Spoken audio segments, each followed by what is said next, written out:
Olá, galera. Boa tarde. Sejam todos bem-vindos a mais uma aula. Escola Zacarias Cordeiro. Sou o professor Antônio Carlos, disciplina de História. A série é o sexto ano. E o nosso tema são os povos antigos hebreus, fenícios e persas. Capítulo 7, página 80. Ok, pessoal? Os hebreus. A língua, a religião e os costumes dos judeus da atualidade tem sua origem nos antigos hebreus.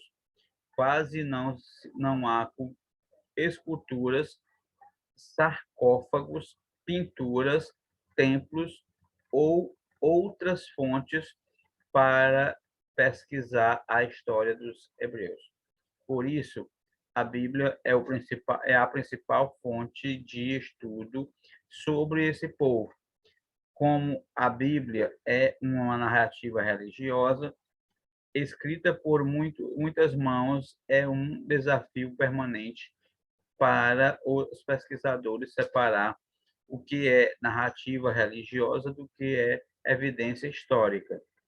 Por muitas gerações, o povo hebreu manteve-se organizado em clãs, grupos de famílias que acreditavam ter um ancestral comum. Nos clãs, os patriarcas tinham funções religiosas, políticas e militares. É interessante, pessoal, saber que, como foi dito aí, a civilização dos hebreus, eles não têm muitos registros deixados. A maioria do que se sabe sobre os hebreus é contada pelas narrativas da Bíblia, ok? Em contrapartida, pessoal, se sabe que os hebreus eles eram de um sistema patriarcal, ou seja, o domínio masculino, o domínio do homem. O patriarca, o homem, era quem dominava aquela comunidade, aquela casa, no caso da família.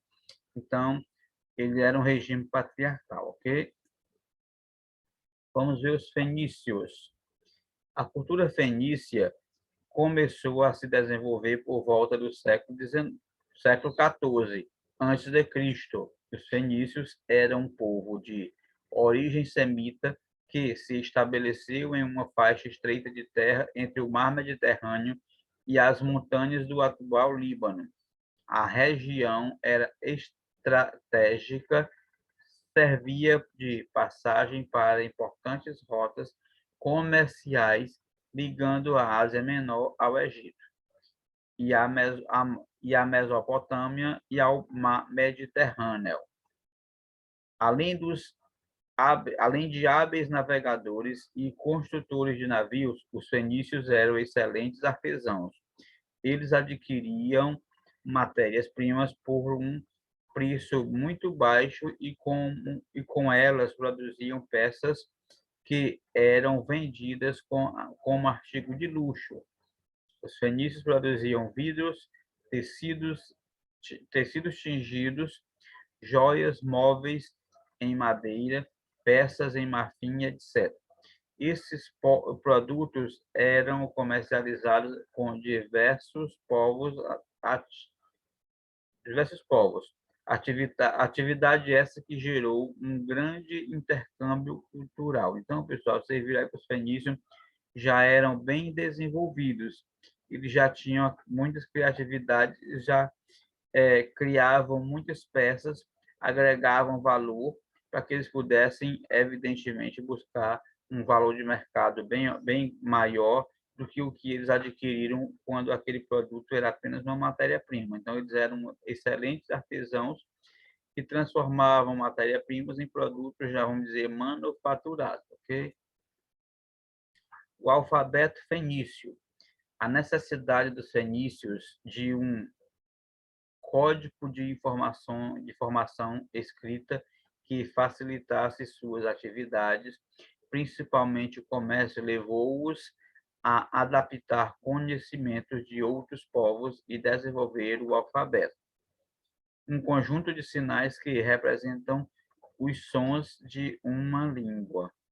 O alfabeto fenício tinha 22 sinais que representavam os as consoantes. Ao serem usados para escrever, os sinais eram alinhados da direita para a esquerda, por volta do ano 1000 a.C. O alfabeto fenício se definiu pelas regiões ocidental do Mediterrâneo.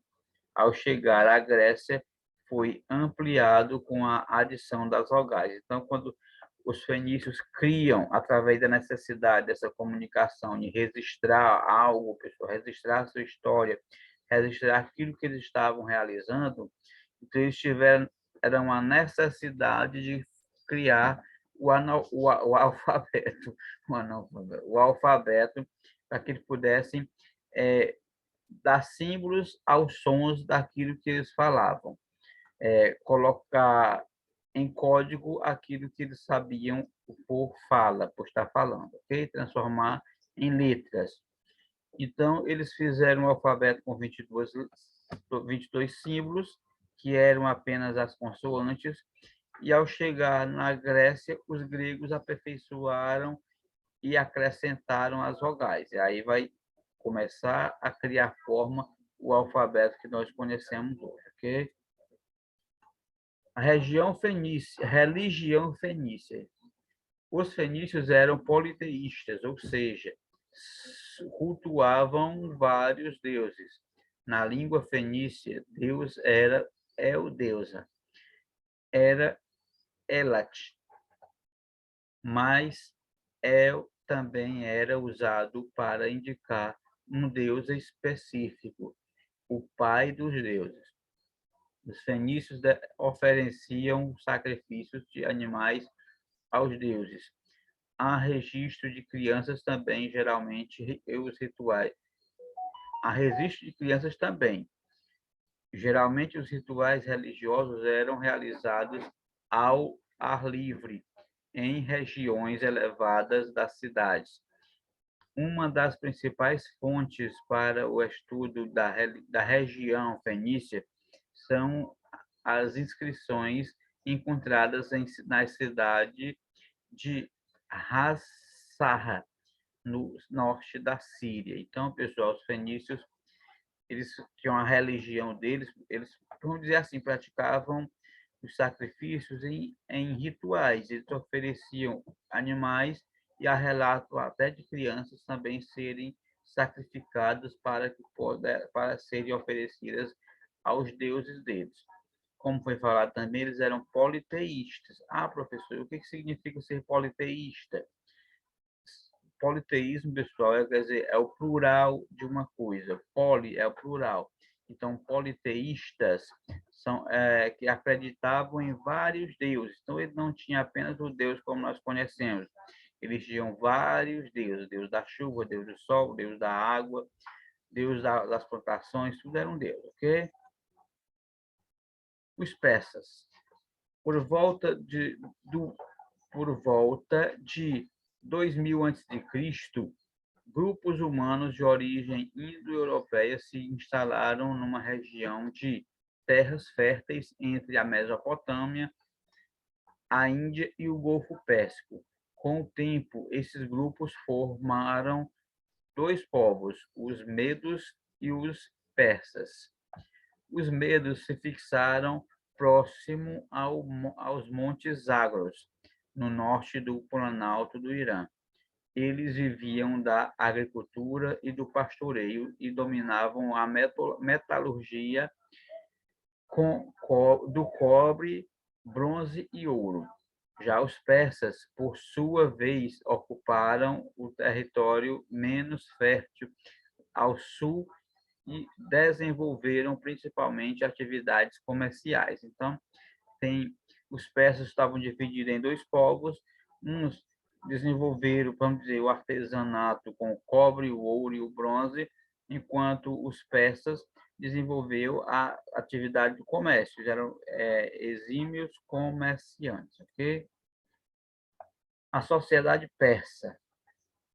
A sociedade persa dividia-se em três grupos: os sacerdotes, os magos, respeitados por sua riqueza e sabedoria, os nobres que controlavam a terra e administravam a administração parcial, e os camponeses que sobreviviam da agricultura e do pastoreio nas terras dos nobres e do rei. O comércio era a principal atividade econômica dos persas e alcançava terras tão distantes como o Egito, Fenícia, Chipre, Índia e a costa do Mar Negro. O artesanato persa era muito valorizado, principalmente tecidos, armas, objetos esmaltados e joias. A principal religião era o zoroastrismo, fundado no século VI a.C. por Zoroastra, também conhecido por Zoroastro. Para os zoroastristas, existiam duas forças opostas que lutavam entre si. Então, pessoal, a sociedade persa tinha algumas peculiaridades. Uns buscavam o artesanato, outros uns fabricavam e outros já vendiam, que era a questão comercial. E a questão religiosa já é bem mais restrita. Eles são mais seguidores do zoroastrismo, que foi, vocês viram aqui, é um nome até estranho, mas é a religião que eles praticavam na época, no período. Então, esta é um pouco dessa sociedade que viveu há muito tempos antigos, remotos, que já dominavam muito bem a prática do comércio. Vocês viram aí que eles se expandiam a comercialização dos produtos deles em várias regiões pelo mundo, ok, pessoal? Então, basicamente é isso que eu tinha para falar para vocês hoje. Reforço esse estudo no livro didático de vocês. Aqui é apenas um breve resumo. Não dá para falar tudo porque o tempo é pouco, eu não posso fazer um vídeo muito extenso, então por hoje é só. Faça uma atividade da página 89 no livro de História, tá certo, pessoal? Ok? Tenham todos uma boa tarde, um forte abraço e até a próxima, tá bom? Tchau.